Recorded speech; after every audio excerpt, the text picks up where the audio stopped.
بفضل الله كل اللي دقها من ايدي قال جميلة جدا وقال الطعم خيال. هتجربوها بإذن الله. شوفي دايبة ازاي، بجد طعمها خيال. اللي تحب بقى الكاكاو بالشوكولاتة دي او تحبي السادة، جربيهم واكتبي لي في الكومنتات ان هي الاحلى معاكي. هنقول بقى المكونات: كوباية سمسم على كوباية فول سوداني مطحون. لو هتعملي كمية كبيرة طبعا هتضافي المكونات وهتحمصي الاتنين، تحمصي الفول وتحمصي كمان السمسم عشان ما يقعد مدة ما يرطبش ولا والطعم القرمشة تكون فيه. كمان عملت الزبدة هيت مع كوباية سمنة. هكتب لكم المقادير في صندوق الوصف بإذن الله بالجرامات أو بالكوبايات زي ما انتوا عاوزين، وكوباية سكر. والزبدة كمان هسيحها كده بإيدي على السكر والسكر يدوب معايا، وكمان الزيت هقلبهم كلهم مع بعض. ممكن انت تحط بالتدريج وتقلبي، بس انا بنجز في الوقت فحطيتهم كلهم مع بعض عشان نوفر برضو في الوقت. ودمجتهم زي ما حضراتكم شايفين كده، رشة ملح صغيرة جدا. لازم تفكي الزبدة خالص في الزيت، في كوباية الزيت وكوباية السكر.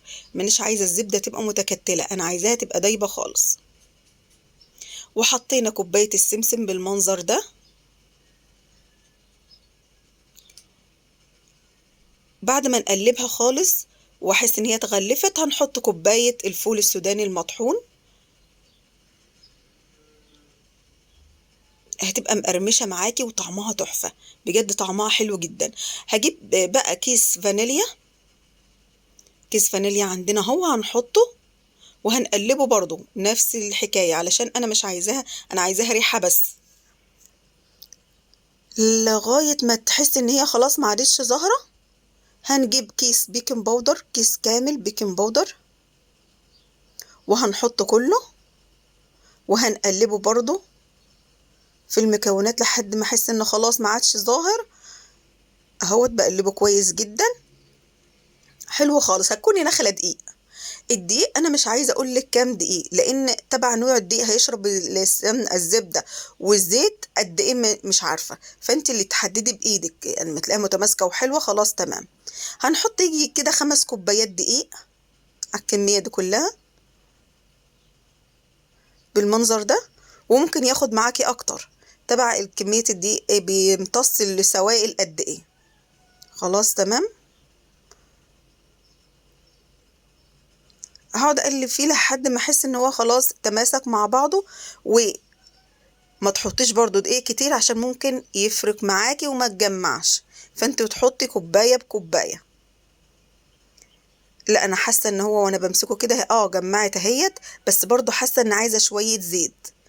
لازم أن تبقى متماسكه معاكي شويه ولينه معاكي شويه. انا بقسمه بالنص ليه؟ هعمل حبه ساده وحبه هعملهم بالكاكاو الخام. انا بقسم كده، بقسمهم بالنص كده، حبه هنا وحبه هنا. وتابع معايا بذكر الله عشان اقول لك برضو عملت ايه.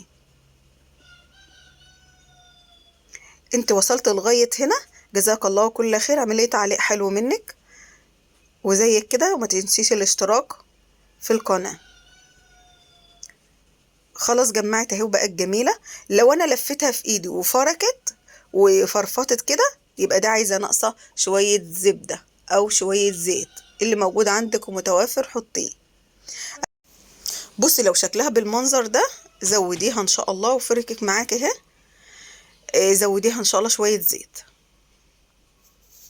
تعمليها شكل البابلز كده، هتعمليها بالمعيار ده. عايزه تعمليها بايدك وتنجزي بسرعه زي ما انا هعملها، هلفها في ايدي واحطها. خلاص مفيش اي مشكله، هتبقى برضو والله جميله.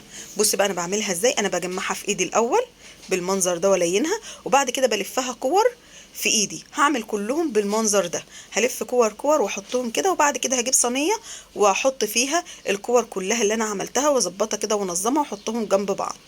انا بس حبيت اوريكي انا عملت ايه وشكلتها ازاي. هتجمعيها في ايدك وبعد كده هتعملها كور وتحطيها بالمنظر ده. ما اتجمعتش معاكي زودي شوية زيت. بقت بالمنظر الجميل ده، حطيتها في الصينية. هعمل بقى الكمية التانية بالكاكاو. خلصنا اللي هي السادة، هنبدأ بقى بالكاكاو بإذن الله. حطوا معلقة كاكاو حلوة كده. طبعا معلقة الكاكاو لازما معاها كمان معلقتين زيت علشان تجمع معايا وتبقى طرية وتبقى جميلة قوي قوي. اكتبوا لي بقى في الكومنتات اللي الساده اللي عجبكم ولا اللي بالكاكاو اللي عجبكم. والاتنين بصراحه مش عارفه تفرقي ده الاحلى ولا ده الاحلى، الاتنين احلى من بعض. وبرضو اكتبوا لي، كل واحد برضو بيبقى ليه رأي، وكل واحد بيحب الطعم مختلف عن التاني. فحب قوي اشوف كومنتاتكم وبعلق لكم عليها كلها وبعمل لكم عليها كلها اعجاب، وانا مستنيه باذن الله الكومنتات بتاعتكم. هحطها بالمنظر ده في الصينيه، هعملها دواير كلها بالمنظر ده. طبعا الفرن بيكون متسخن وبيكون حطيت فيه الساده على 180، وهيحط كمان في الرف الاوسط، هيبقى تحميرها جميل قوي. بص كده، شوفي تحميرها ما شاء الله من فوق ومن تحت. على فكرة يا جماعة لازم تكون اخد الشكل اللي حضراتكم شايفينه ده، لازم تكون فيها فتحات بالمنظر ده. كده نجحت وكده استوت وبقت جميلة جدا، مستوية من بره ومن جوه. شوفي الزبدة بتاعتها مظبوطة ومحطوطة مظبوطة، عشان كده معاكي. شوفي بقى شكلها عامل ازاي. ده المنظر اللي احنا طلعناه من الفرن، وتدوقوه ان شاء الله بالهنا، وتكتبوا لي في التعليقات. وجزاكم الله كل خير، والسلام عليكم ورحمة الله وبركاته.